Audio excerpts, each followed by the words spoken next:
તો શું પાકિસ્તાનના બે ટુકડા થશે? આ એક સવાલ થઈ રહ્યો છે. ભારત અને પાકિસ્તાન તણાવ વચ્ચે આ સવાલ ઉઠી રહ્યો છે, જેનું કારણ છે બલુચિસ્તાને સંયુક્ત રાષ્ટ્ર પાસે તેને સ્વતંત્ર દેશનો દરજ્જો આપવાની માંગણી કરી છે. જાણીતા બલુચ લેખક મીર યાર બલુચે ઇન્ટરનેશનલ સપોર્ટની માંગણી કરી છે. સાથે જ તેમણે ભારત સરકારના નવી દિલ્હીમાં પાકિસ્તાનથી અલગ બલુચ દૂતાવાસ ખોલવાની અનુમતિ આપવાની માંગણી પણ કરી છે. તો મીર યાર બલુચે કહ્યું કે અમે અલગ બલુચિસ્તાન દેશની માંગણી કરી રહ્યા છીએ. અમે અમારી આઝાદી માંગી રહ્યા છીએ. સંયુક્ત રાષ્ટ્ર પણ તેમને અલગ લોકતાંત્રિક ગણરાજ્ય તરીકે માન્યતા આપે તેવી રજૂઆત સાથે તમામ સભ્યોની બેઠક બોલાવવાની અપીલ કરવામાં આવી છે. કરન્સી અને પાસપોર્ટ માટે ફંડની પણ માંગ કરવામાં આવી છે.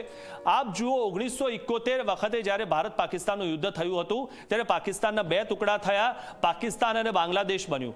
હવે જ્યારે 2025માં હવે પાકિસ્તાનનો વારો છે ત્યારે જે પાકિસ્તાન બચ્યું છે તેમાંથી હવે બે ટુકડા થશે અને તેમાંથી બલુચિસ્તાન અલગ થશે. આ માંગણીથી એક વાત સ્પષ્ટ છે કે પાકિસ્તાને ભારત સાથેના યુદ્ધની સમાંતર એક યુદ્ધ તેના ઘરમાં પણ લડવાનું છે, કારણ કે બલોચ જે આર્મી છે તે પણ પાકિસ્તાન પર યુદ્ધ જેવી સ્થિતિનું નિર્માણ તેણે કર્યું છે. બલુચિસ્તાન લાંબા સમયથી પાકિસ્તાનથી અલગ થવા ઈચ્છે છે.